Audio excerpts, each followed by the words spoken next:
barakoze rero mvuze bigica umuntu n'ico bwoko ari abagutu bacu bati none abana 72 bari muri bya 72 chomike nyanja kishare zibica umuntu hanyuma sira vya mwavuze kugira ukuri bivana n'aho uri kuvugira n'uri kurakubwira na context ukuri hatabaye témoignage vérifiable ukuri kuzogora kugira kubera vérité effective biragora twabonye droit à la vérité harimo ibintu la connaissance de l'histoire du Burundi hariho na droit de mémoire kugira umenye warabuze wagandaye ubuzi eske nashatse kubaza président de la CNL la vérité, le droit à la vérité, tous les contrôleurs de la justice traditionnelle. Voilà, c'est le devoir de mémoire, c'est le droit à la commémoration. Au Burundi, on a pris le devoir de mémoire, il est même si le devoir de mémoire est même est-ce qu'il y a un conflit cyclique qui nous sauve? Naho muri kurakora akazi nabonye ko ari muri communauté burundaise ifise des appréhensions kwibindi byabo bitoba bishikirizwa nkuko bikwiye il est vrai que kuvuga muri kurakora ko urufatangane uvuze ndumve ya 72 niwo ivuga utabanje kuvuga ibyabaye muri 65 ibya 65 utabana n'ijya periode ya 61 jusqu'à 65 naho nyari bitokumvikana hanyuma kandi hari n'abavuga yuko 73 navyo nyene bifise derrière avec 72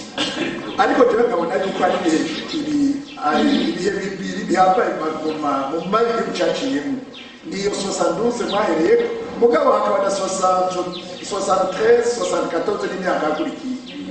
ndagomba rero nimaramuka kumbura muri iki periode naho no muri 88 habaye byinshi bibi dukeneye kumenya navyo nyene byagiye mais c'est la période 93 n'ibikurikira kuko niyumvira yuko les deux composantes ethniques ne sont pas vont se retrouver kandi bizoheza zikabateze nitwovuga amabi yakorewe nduze y'etni kuko 72 ni cyane abatutsi bavyagirizwa ivyo ndaho nabo nyene bapfuye kuko mu maraporo no mu bitabo twagiye turasoma baravuga yuko ari ampira y'abatutsi bamwe barura uzenyaro icya gitabo Jean Pierre Chrétien de Paquet banditse barabivugwamo hariho n'ikindi gitabo cyanditswe n'umwe yagira ati moyaje cyo muri Sena umwe yitwa Bigirimana Arcade je pense Arcade oui Bigirimana Arcade nawe nyine yatanga duzabira 3000 personnes mu gihugu bapfuye n'abantu benshi cyane ikibagiwe cyo bivugiye bashaka kuri ruze w'imiri ariko haruye paraporo babesi peut-être 300 000 personnes alors tugiye muri 93 ukaraba rubira y'abantu z'abatutsi bapfuye icyo gihe niyumvira ko abantu benshi naho no mu nyuma aho la répression militaire itanguriye naho nyine abahutu batari benshi bapfuye mugabo ndagomba ngo izo periode muze muzitondere kubure gusumba izindi niho kubure bose mubona yuko koko icyo gikorwa gitaraba ubwoko bwe gusa kiraba bose hanyuma rero na 88 qui n'est pas écrit 88 bavuga ko byinshi hari ibyo batubwiye de façon officielle mugabo auprès d'autres sources dusoma urabona le contexte régional yari ico gihe le contexte avec les pays voisins naho nyene havuga byinshi c'est une autre période qu'il faudra pouvoir et donc éclaircir ariko kahereza ndabwira ko abajambo bakoresha ndashimisha cyane mwavuze muti faut savoir porter la douleur de l'autre ethniquement différent ico ni kintu cyari gikwiye kwandikwa à lettre d'or mwavuze le problème d'empathie iyo jambo ni mbere n'ubise muri sohoye kuba barundi hanyuma benshi bavuze le rejet de la globalisation mwavuze ibintu byerekeye za succès national hanyuma ari n'ubavuze ati que la vérité ne pourrit pas ndosubira kuvuga nti burya la vérité c'est le devoir de tout homme kandi mu kirundi aho bakibwira uca muziko ni gusha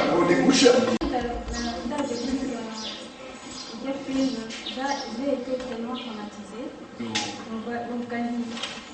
si j'étais là-bas en train de de voir de près nkabibona numva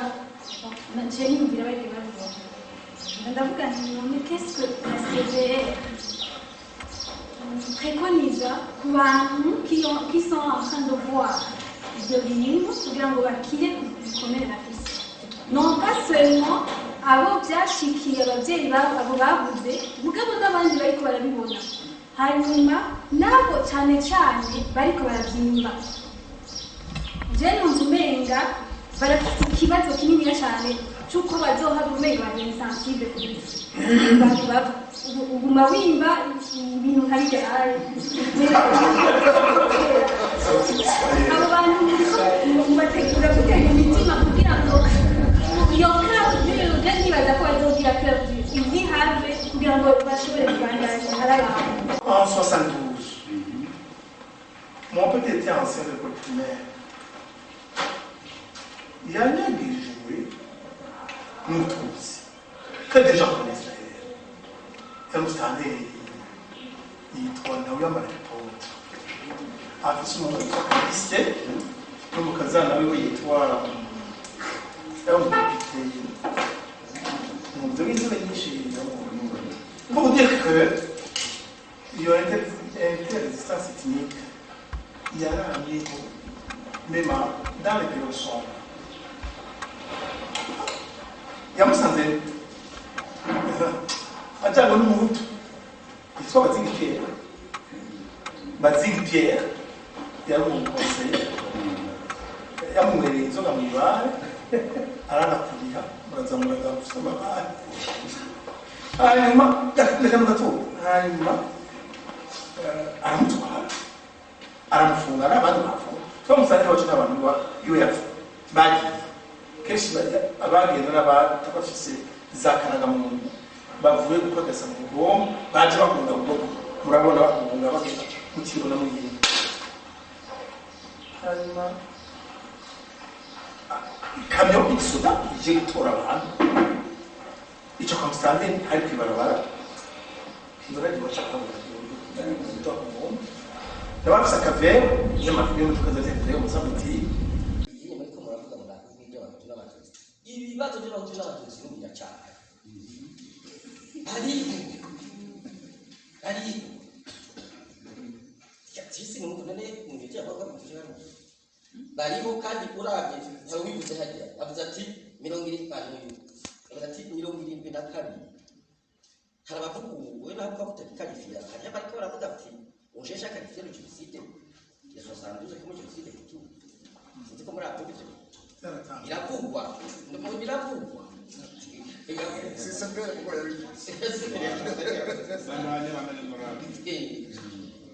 ujya abatutsi baba bahagaze ati sana na 93 habe jenoside abatutsi nacyo biravugwa rero mwaronde kuri kugirengagiza ngo ukundana ku mwana mutanga n'ibintu kuraba zo bagora mu karifiya ubuze ngo rasonza tetindiwe la qualification izogerera sinzi ko se bezo yashaka abantu me bizoca bigora icyo novuga ni iki kintu kijanye na qualification sena iriko iragira amadeba kandi iranditse ko pour la qualification uravye amadeba bagahamagaramwo kandi ils ont tendance à faire la qualification mugabo je ma question est-ce que cela c'est pas pour influencer la CVR si la décision à prendre alors kandi kuko ni mu kiganiro twigeze kugira turi kumwe bambajije est-ce que burashobora guqualifier 72 muri mitagutana buze ati no igikorwa cya CVR ese muganda rero ya CNIC yagira kandi rero batora amaganoze bakaba mbere mu invitation bavuga ko la qualification est quoi est-ce que ça bizobe influence kugira ngo bivuye muri byo zosanga ari byo ngo mu confirmer bon uje byo bogira byo ari techniquement nacho no influencer la CVR on a de marche de influencer non quand on a c'est bon, bravo, si c'est la qualification, c'est la invitation qui veut qualifier. Est-ce que les humains vont qualifier? La géopolitique, effectivement, c'est vrai, ils ont bien le rôle de la géopolitique. Maya, Mizi, Gicha, Yugawa, et Gihu,